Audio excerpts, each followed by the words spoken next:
ಮಳೆಗಾಲ ಹೆಚ್ಚಾಗ್ತಿದ್ದಂತೆ ಸಮಸ್ಯೆಗಳು ಅಲ್ಲಲ್ಲಿ ತಲೆ ಎತ್ತುತ್ತಾ ಇವೆ. ಅದೇ ಥರ ಒಂದೂರಿನಿಂದ ಇನ್ನೊಂದು ಊರಿಗೆ ಸಂಪರ್ಕ ಕಲ್ಪಿಸುವ ಸೇತುವೆಗಳಲ್ಲಿಯೂ ಕೂಡ ಸಮಸ್ಯೆಗಳು ಎದುರಾಗ್ತಾ ಇವೆ.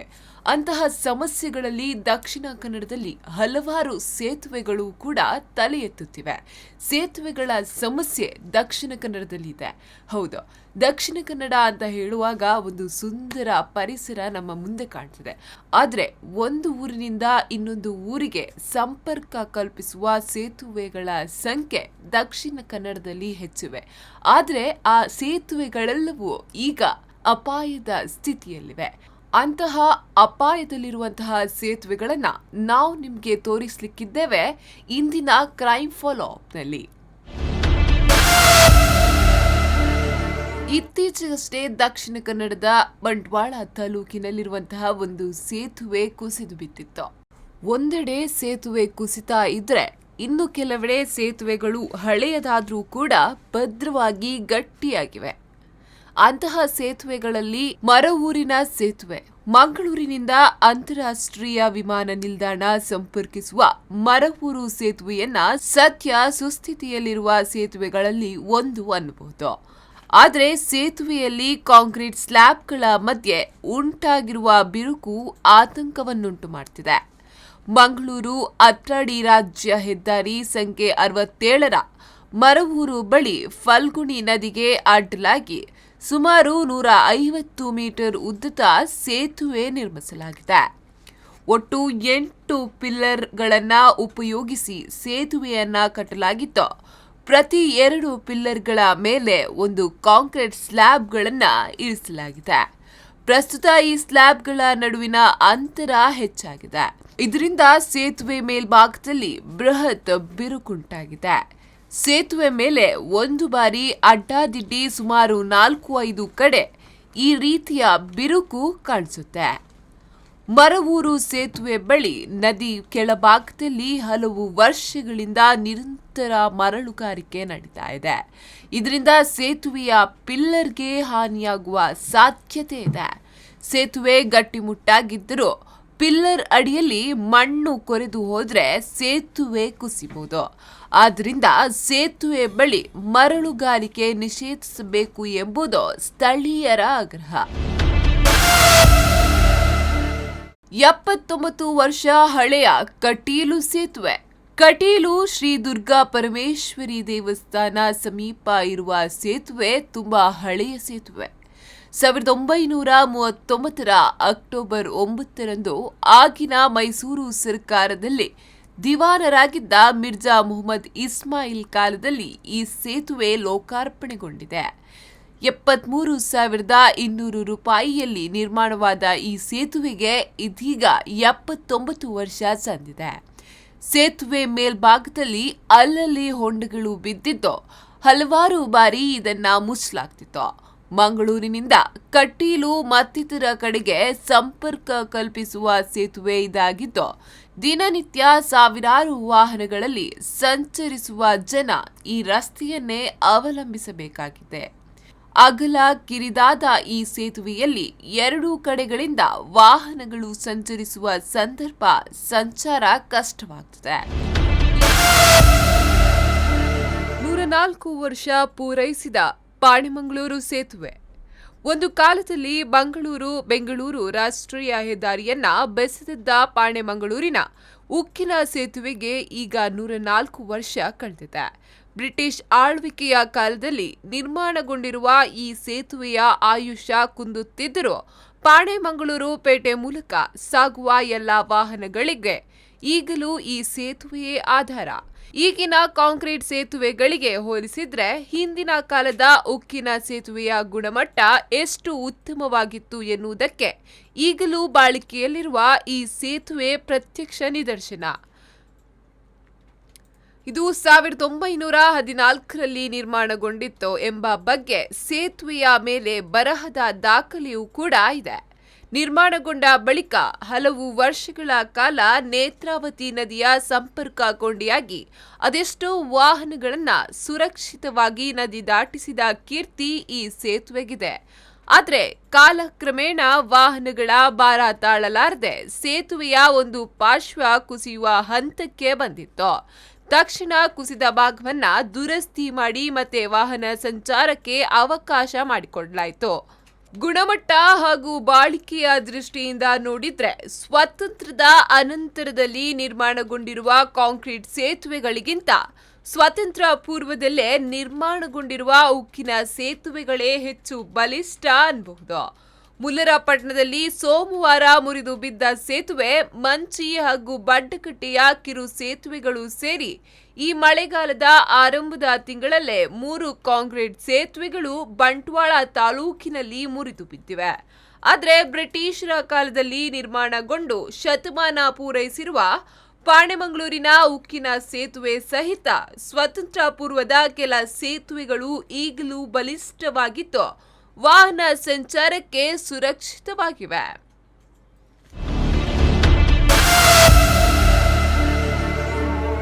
ಗುರುಪುರ ಸೇತುವೆ ಗಡಗಡ. ಮಂಗಳೂರು ಮೂಡಬಿದಿರೆ ಸೋಲಾಪುರ ನಡುವಿನ ರಾಷ್ಟ್ರೀಯ ಹೆದ್ದಾರಿ 169ರ ಮಧ್ಯೆ ಗುರುಪುರಕ್ಕೆ ಹತ್ತಿರದಲ್ಲಿರುವ ಹಳೆ ಸೇತುವೆ ತೀರಾ ಶಿಥಿಲಗೊಂಡಿದ್ದು ಯಾವುದೇ ಸಂದರ್ಭ ಕುಸಿದು ಬೀಳಬಹುದು. ಸೇತುವೆಯ 2 ಕಡೆ ಗಿಡಗಂಟಿ ಪೊದೆ ದಟ್ಟವಾಗಿ ಬೆಳೆದಿರುವುದು ವಾಹನ ಚಾಲಕರಿಗೆ ಅಪಾಯಕಾರಿ. ಇಲ್ಲಿ ಟ್ರಾಫಿಕ್ ಜಾಮ್ ಸಾಮಾನ್ಯವಾಗಿತ್ತು. ಸಂಚಾರವೇ ಇಲ್ಲಿನ ಸಮಸ್ಯೆ.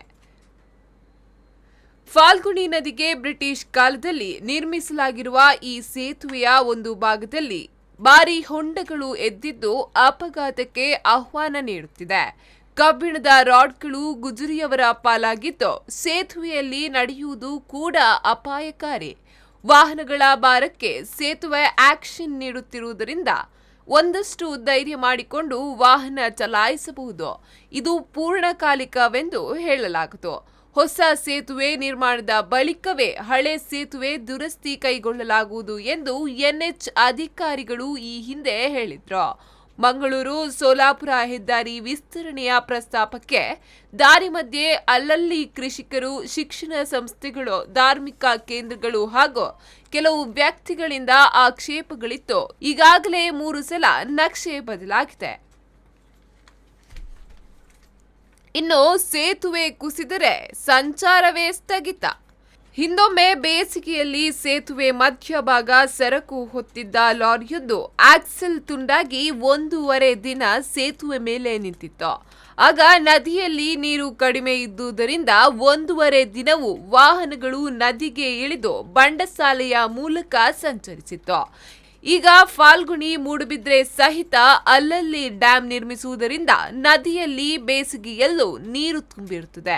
ಒಂದು ವೇಳೆ ಈಗ ಸೇತುವೆ ಕುಸಿದ್ರೆ ಅಥವಾ ಹಾನಿಯಾದ್ರೆ ಮತ್ತೊಂದು ಬಾರಿ ಗುರುಪುರ ಮೂಡುಬಿದ್ರೆ ಮಧ್ಯೆ ವಾಹನ ಸಂಚಾರ ಸ್ಥಗಿತಗೊಳ್ಳಲಿದೆ.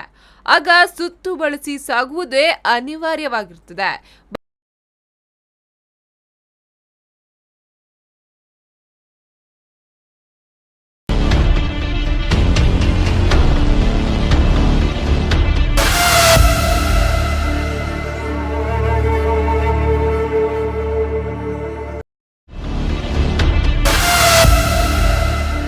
ಸುಮಾರು 50 ವರ್ಷದ ಹಿಂದೆ ಶ್ರೀನಿವಾಸ್ ಮಲ್ಯರ ಮಾರ್ಗದರ್ಶನದಲ್ಲಿ ನಿರ್ಮಾಣಗೊಂಡ ಕೂಳೂರಿನ ಹಳೆ ಸೇತುವೆ ಹಾಗೂ ಆ ಬಳಿಕ ಹೆಚ್ಚಿದ ವಾಹನ ದಟ್ಟಣೆಯಿಂದ ನಿರ್ಮಾಣಗೊಂಡ ಹೊಸ ಸೇತುವೆ ಎರಡಕ್ಕೂ ಕಾಯಕಲ್ಪ ಕಲ್ಪಿಸಿದರೆ ಅಪಾಯ ಕಾದಿದೆ.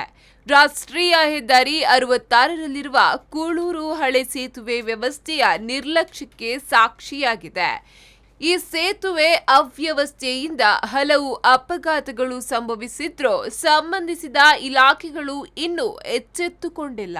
ಇನ್ನು ಈ ಸೇತುವೆಗಳೆರಡರ ಆಸುಪಾಸು ಮರಳೆತ್ತುವ ಕೆಲಸ ಮಳೆಗಾಲ ಬಿಟ್ಟು ಉಳಿದ ಎಲ್ಲ ದಿನಗಳಲ್ಲಿ ನಿರಂತರವಾಗಿ ನಡೀತಾ ಇದೆ. ಈ ಭಾಗ ಸಿಆರ್ಜೆಡ್ ವ್ಯಾಪ್ತಿಗೆ ಸೇರುತ್ತಿದ್ದು ಹೆಚ್ಚಾಗಿ ಹೊರ ರಾಜ್ಯದ ಕಾರ್ಮಿಕರನ್ನ ಬಳಸಿ ಮರಳನ್ನ ಎತ್ತಲಾಗ್ತದೆ. ಹಳೆಯದಾಗಿರುವ 2 ಸೇತುವೆಗಳಲ್ಲೂ ಮೇಲ್ಭಾಗದ ಕಾಂಕ್ರೀಟ್ ಹಲವೆಡೆ ಕಿತ್ತು ಹೋದಂತಿದ್ದು ಒಳಗಿನ ಕಬ್ಬಿಣದ ರಾಡ್ಗಳಿಗೆ ತುಕ್ಕು ಹಿಡಿದಿದೆ. ಹಳೆ ಸೇತುವೆಯ ಬದಿಯ ತಡೆ ಕಂಬಿಗಳು ಹಳೆಯದಾಗಿದ್ದು ಕ್ಷೀಣವಾಗಿ ಬಿರುಕು ಬಿಟ್ಟಿರುವುದನ್ನ ಕಾಣಬಹುದು. ಸೇತುವೆ ಉತ್ತರ ಬದಿಯಲ್ಲಿ ಹಲವು ಅಪಘಾತ ಸಂಭವಿಸಿದ ಕಾರಣ ದಂಡೆಯೂ ಕುಸಿದಿದೆ. ಇದನ್ನು ಪೂರ್ಣವಾಗಿ ಮರು ನಿರ್ಮಿಸಿಲ್ಲ. ಹಳೆ ಸೇತುವೆಯ ದಕ್ಷಿಣ ತುದಿಯಲ್ಲಿ ಸುಮಾರು ವರ್ಷದ ಹಿಂದೆ ಬಸ್ ಡಿಕ್ಕಿ ಹೊಡೆದು ನದಿಗೆ ಬೀಳುವುದರಿಂದ ಸ್ವಲ್ಪದರಲ್ಲೇ ಪಾಲಾದ ಸಂದರ್ಭ ದಂಡೆ ಕುಸಿದಿತ್ತು. ಅದನ್ನ ಈವರೆಗೂ ಮರು ನಿರ್ಮಿಸಿಲ್ಲ. ಸೇತುವೆ ಮೇಲೆ ಹೊಂಡಗಳಿದ್ದು ನಿಗದಿತ ಅವಧಿಗೆ ಸರಿಯಾಗಿ ಡಾಂಬರು ಅಳವಡಿಸಬೇಕು ಎಂಬ ನಿಯಮ ಪಾಲನೆಯಾಗ್ತಿಲ್ಲ.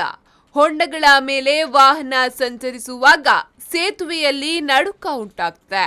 ಇದರಿಂದ ಸೇತುವೆಗೆ ಅಪಾಯ ತಪ್ಪಿದ್ದಲ್ಲ. ದಂಡೆ ಕುಸಿದ ಸ್ಥಳದಲ್ಲಿ ಅಪಾಯ ಸೂಚಕ ರಿಫ್ಲೆಕ್ಟರ್ ಕೂಡ ಹಾಕಿಲ್ಲ. ಇನ್ನು ಸೇತುವೆ ಬಳಿ ನಿಗದಿತ ಅಂತರವನ್ನ ಪಾಲಿಸದೆ ಮರಳುಗಾರಿಕೆ ಕೂಡ ನಡೀತಾ ಇದೆ.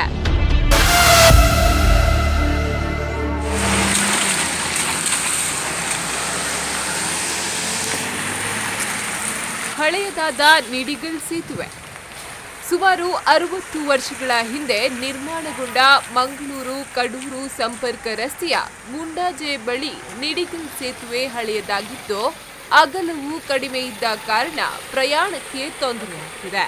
ಅಲ್ಲದೆ ಮಳೆಗಾಲದಲ್ಲಿ ಸೇತುವೆ ಮೇಲ್ಗಡೆ ಡಾಂಬರು ಕುಸಿದು ಹೋಗಿರುವುದರಿಂದ ಮಳೆಗಾಲದಲ್ಲಿ ನೀರು ತುಂಬಿ ವಾಹನ ಸಂಚಾರ ಹಾಗೂ ಪಾದಚಾರಿಗಳಿಗೆ ತೊಂದರೆಯಾಗ್ತಿದೆ.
ಇದೀಗ ಹೊಸ ಸೇತುವೆ ಸುಮಾರು 18 ಕೋಟಿ ರೂಪಾಯಿ ವೆಚ್ಚದಲ್ಲಿ ನಿರ್ಮಾಣಗೊಳ್ಳುತ್ತಿದ್ದು ಈಗಾಗಲೇ ಅರ್ಧದಷ್ಟು ಕಾಮಗಾರಿ ನಡೆದಿದೆ. ಮುಂದಿನ ಮಳೆಗಾಲಕ್ಕೆ ಹೊಸ ಸೇತುವೆ ಪ್ರಯಾಣಕ್ಕೆ ಲಭ್ಯವಾಗಲಿದೆ.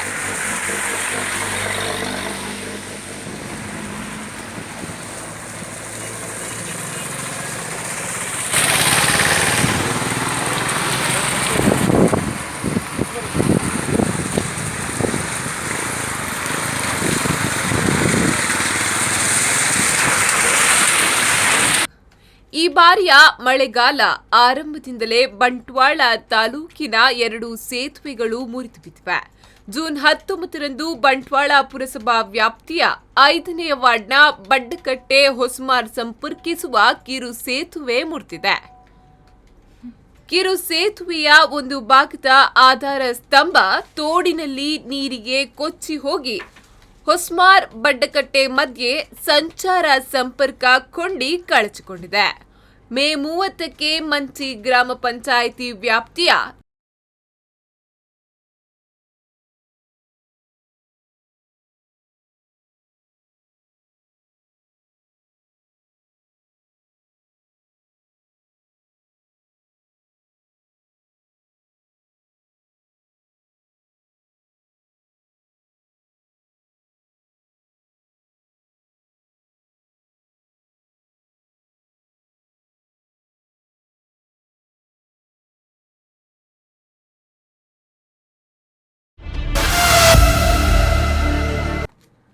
ಅಜ್ಜವರ ಮಂಡೆಕೋಲು ಅಡೂರು ಅಂತಾರಾಜ್ಯ ರಸ್ತೆಯಲ್ಲಿ ಸುಳ್ಯನಗರ ಸಮೀಪದಲ್ಲೇ ಇರುವ ಕಾಂತಮಂಗಲ ಸೇತುವೆ ಮೇಲೆ ಹೊಂಡಗಳೇ ರಾರಾಜಿಸುತ್ತಿವೆ. ಸೇತುವೆ ಮಧ್ಯದಲ್ಲಿ ಬಾಯ್ದೆರೆದಿರುವ ಹೊಂಡಗಳು ಮೃತ್ಯು ಕೋಪದಂತೆ ಭಾಸವಾಗುತ್ತಿದ್ದು ಅಪಾಯ ಆಹ್ವಾನಿಸುತ್ತಿದೆ. ಈ ಸೇತುವೆಯಲ್ಲಿರುವ ಹೊಂಡಗಳಿಂದ ಮಳೆಗಾಲ ಆರಂಭವಾದಾಗ ಸಮಸ್ಯೆ ಬಿಗಡಾಯಿಸುವಂತೆ ಮಾಡಿದೆ. ಸೇತುವೆಗೆ ಪ್ರವೇಶಿಸುವಾಗಲೇ ಬೃಹತ್ ಹೊಂಡ ಎದುರಾಗ್ತಿದೆ. ಹೊಂಡಕ್ಕೆ ಬಿದ್ದ ವಾಹನಗಳ ಚಕ್ರ ಮೇಲೇರಬೇಕಾದರೆ ಪ್ರಯಾಸ ಪಡಬೇಕು. ಸೇತುವೆ ಮಧ್ಯದಲ್ಲಿ ಉದ್ದಕ್ಕೆ ಬಿರುಕು ಬಿಟ್ಟಿರುವ ಹೊಂಡ ಅಪಾಯದ ಕರೆಗಂಟೆ ಬಾರಿಸುತ್ತದೆ. ರಿಕ್ಷಾ, ಬೈಕ್, ಕಾರುಗಳ ಚಕ್ರಗಳು ಹೂತು ಹೋಗ್ತಿವೆ. ಪಾದಚಾರಿಗಳ ಕಾಲುಗಳು ಈ ಬಿರುಕಿನಲ್ಲಿ ಸಿಲುಕಿಕೊಳ್ಳುವ ಅಪಾಯವಿದೆ. 1980ರಲ್ಲಿ ನಿರ್ಮಾಣಗೊಂಡ ಸೇತುವೆ ಬಲು ಕಿರಿದಾಗಿದೆ. ಇನ್ನು ಈ ಸೇತುವೆಯಲ್ಲಿ ಒಂದೇ ವಾಹನಕ್ಕೆ ಪ್ರಯಾಣಿಸಲು ಸಾಧ್ಯ. ಒಂದು ಬದಿಯ ವಾಹನಗಳು ಸೇತುವೆ ದಾಟಿದ ಬಳಿಕವಷ್ಟೇ ಮತ್ತೊಂದು ಬದಿಯ ವಾಹನಗಳು ಸೇತುವೆ ಪ್ರವೇಶಿಸಬೇಕು.